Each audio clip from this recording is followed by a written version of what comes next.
Our worst enemy. Many people search for a culprit to justify their inaction and lack of courage to make changes in their lives. It is easy to find situations or people to blame for this convenient excuse, such as the economic crisis, a boss who doesn't promote them, or a possessive spouse who limits their growth. However, it is important to realize that these obstacles can happen to anyone, and what truly matters is the frequency of their occurrence and the steps taken to overcome them. Unfortunately, some people always position themselves as victims, preferring to transfer responsibility rather than taking ownership of their lives. This mentality allows them to complain, whimper, and do nothing because they believe it is not their fault. But this is not a constructive solution, and it does not lead to meaningful change.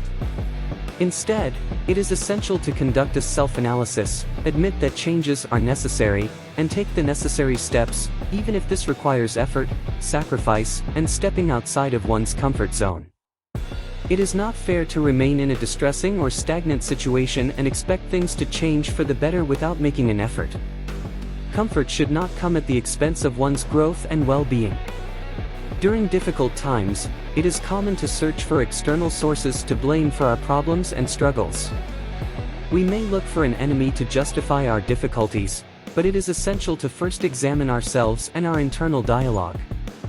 We must take responsibility and assess if we are the architects of our afflictions and if we are preventing our own opportunities for growth.